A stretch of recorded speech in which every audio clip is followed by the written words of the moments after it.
Nancy and I have been best friends since we were in high school, up until recently have never had any issues between us. We went to the same university together. After graduating college we were both 23-year-old single professionals, and we were in the thick of the dating and hookup scene in New York. We were both making our money, but the rent here is so expensive, and after upkeep, shopping, and paying student loans it is hard to find any disposable income. So, we would have guys take us on dates at expensive restaurants and places we couldn't afford, so it's a win-win. Nancy was much better at it, more than me. She is really pretty. She was prettier than me because I noticed how guys pick her over me. I even met my soon-to-be fiancé Brandon because he had a crush on her first. Before I came into the picture, Brandon had his sights set on Nancy. He had been so relentless in his pursuit of her, but Nancy was not interested in him. Nancy told me, "He is not my type. You know, I like them rich." I hadn't met Brandon then, so I didn't give her disinterest in him much thought. One Friday night during the summer, Nancy called me. "What are you doing tonight?" "Wait, I know. We are going to Paradise Club. You are going out with me, so get ready." So, we made plans to go out and have some fun. I'd wanted to know how we were going to handle the bills of our outing, but Nancy said, "Don't worry about money. I've invited Brandon. He's going to handle all the costs tonight. Ours is to eat, drink, and enjoy the night." I knew about her disinterest in Brandon, so I didn't feel right about taking advantage of him, but we were both broke. What can a broke girl do to have a good night? I went along with her plan. That was the day I met him for the first time. He showed up thinking he had a chance with her, but while at a pub having fun, Nancy openly flirted with a random guy who was also at the pub. I felt really bad for him and a little mad at her for being so inconsiderate. As for Brandon, his anger was too big to be hidden. At some point he wanted us to leave the pub without Nancy. I had to calm him down because I wasn't ready to go anywhere with him without Nancy. When we were done and going home, Brandon decided to have the last word. He ranted about his displeasure while calling on Nancy never to repeat that again. It was supposed to be a good night for us, but ended the night in a sour mood. Nancy's house was the closest, so he dropped her off first. Then he offered to take me home. We had a little talk on our way, and he asked me, "Can we be friends?" I said, "Why not?" We exchanged contacts. Later that night we spoke on the phone. It felt nice talking to him. He seemed like a good guy. Things picked up after that. A few days after we met, I visited him at his house. We talked and watched movies. He was a complete gentleman. He didn't try anything inappropriate on me, and this made me warm up to him. The next time we met he said, "I like you, Steph. Will you be my girlfriend?" I answered, "I'm sorry, but I can't. Let's just be friends." I didn't believe that he wanted to be with me for the right reasons. I felt he wanted to use me to get back at my friend. To prove that he was serious about me, he kept coming and refused to accept my no as an answer. He would call me and say all the right things to make my head spin and my heartbeat at an unusual rate. During one of his sweet talks, he asked me, "Do you keep turning me down because I am not your type?" I told him, "My type is a man who loves me and is willing to take care of me." He said, "I'm that kind of man, so why don't you give me a chance?" I had grown to like him, but I couldn't accept him without talking to Nancy about it. One day I told Nancy that I'd been talking to Brandon. She said, "Oh, he is a nice guy. Date him if you are interested in him." She assured me that she did not like him romantically and I was free to be with him. This made me feel secure enough to finally accept his proposal. I told him, "Yes, I will be your girlfriend, but you should know about the rules I have." He asked, "What is it?" I answered, "There will be no sex in this relationship until we are married." He said, "That's fine with me." We were on the same page. What could go wrong? Nancy wanted to take advantage of our relationship to ask for favors for herself, but I did not allow it. I protected what we had the way a soldier would protect his country. In doing so I left myself open to the hanging emotions surrounding our relationship. A few months after saying yes to him, we broke the rule. We did the thing. Yeah, Things were very intense between us, so it didn't surprise me that it happened. I saw it coming but didn't do enough to prevent it from happening. If anything, I plunged into it. After it happened, we had a conversation about it. I told him my fears. My ex wanted us to be intimate, but I wasn't ready. Then he cheated on me with his ex that ruined us. Now that we have done this, I don't want our relationship to be centered around it. We can still have a meaningful relationship with this in the mix. He nodded in agreement with everything I said. Again, we were on the same page. Brandon and I were inseparable. I started losing interest in going out because I thought I have found the one. One evening Nancy called me. She asks me if we are still friends, and I said of course, and she wanted to know why I don't go out anymore, and if it was because of that loser Brandon. I told her that Brandon is not a loser, and he is my boyfriend and I love him. She said that I could do better. She guilted me into going on a film festival with her.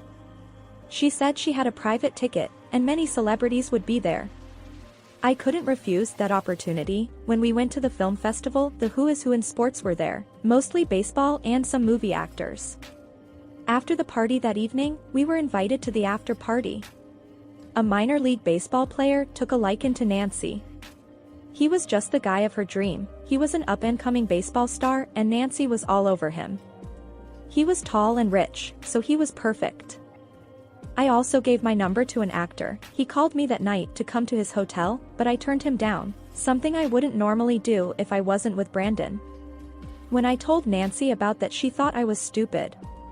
Weeks later Nancy started dating the baseball player in secret because he had a wife. Nancy wasn't worried about it because he told Nancy that he wasn't happy with his wife, and he is going to break up with her before he gets any major contract. He was paying most of Nancy's bills and her rent, so it was a win-win for her.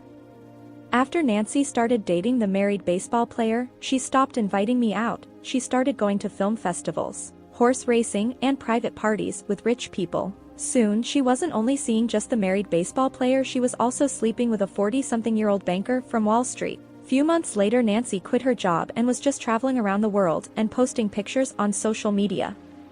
I thought she was really lucky, and I felt jealous about it. I wish I was her, but all I have was Brandon.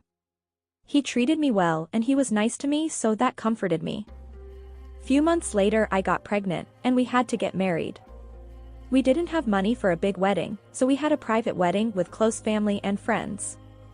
Nancy was dating two rich married men at the time, and they were taking care of her, while me on the other hand was planning of being a mother and settling down with a husband. I was 25 at the time, so I thought what better time to settle down and have a family than now. Brandon was starting to make more money and we decided to move to North Carolina. Fast forward 3 years later, I was 28 years old at the time and was pregnant with my third baby. I was barely going to work because Brandon was making enough for me to work from home. I haven't seen Nancy in 2 years, and she came to visit me in North Carolina.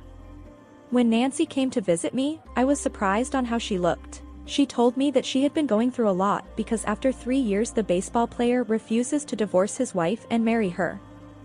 She found out that he was also dating other women. She manages to expose him to his wife. Now the baseball player and his wife are now going through divorce, and she is taking him to the cleaners. I read that in the papers. When the baseball player found out that it was her that exposed him, he broke up with her. She said that she had been going to AA and on antidepressant medication for a year now. She had been really struggling and had no job. I told her that she is my bestie and should have come to me about it because I am in the position to help her. I know that we have grown distant because our path in life is going different direction. I told her that she could stay in my home as long as she likes, to nurse herself back up and to get her confidence back. I asked her about the other Wall Street guy she was dating, and she said that they broke up a long time ago.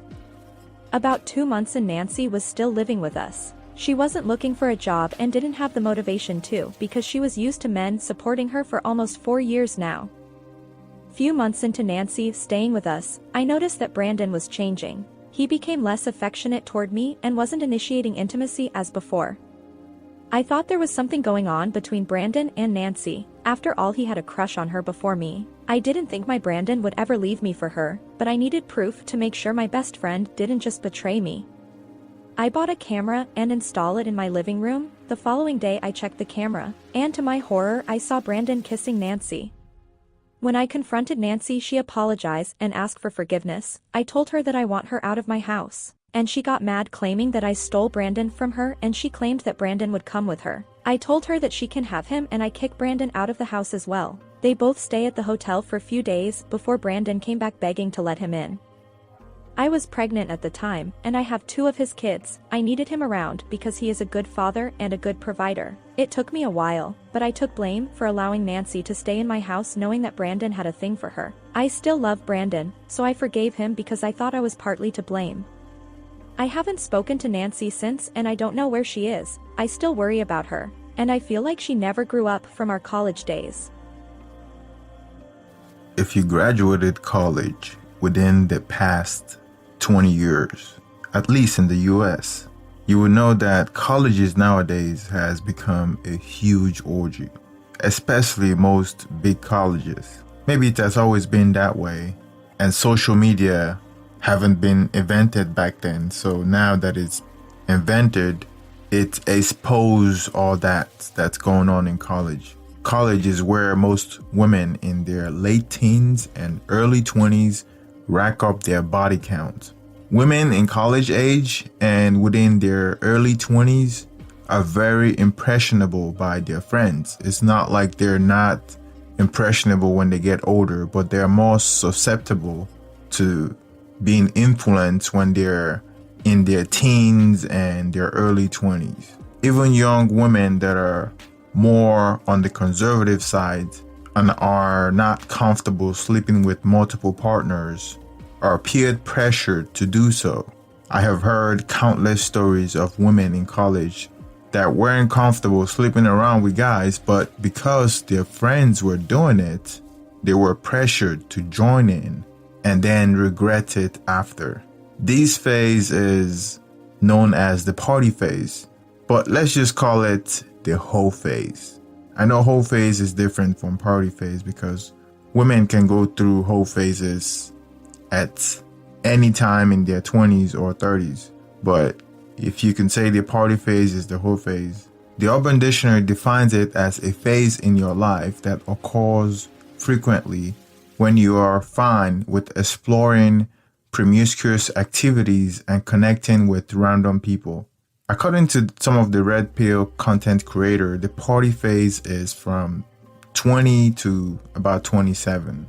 Women's sexual market value peak at 23 years old, which is when they're supposed to find the right guy and cash in their chip and marry the best mate, which is what the original poster did. However, Nancy wasted her best years riding the cock carousel, chasing guys that are not attainable, like celebrities, married men, rich men, and etc. Nancy's life is best described as the life cycle of a modern-day Instagram model that thinks that she's going to be beautiful forever. At the end, it caught up to her. Now she's an alcoholic and an addict, looking for a man to settle down with. To make matters worse, she went as far as trying to steal her girlfriend's husband. For this type of women that are approaching the epiphany phase, those men that were ready to commit to her in her early 20s would bang her when she's in her 30s or even late 20s, but they would never commit to her, which is exactly what is going on.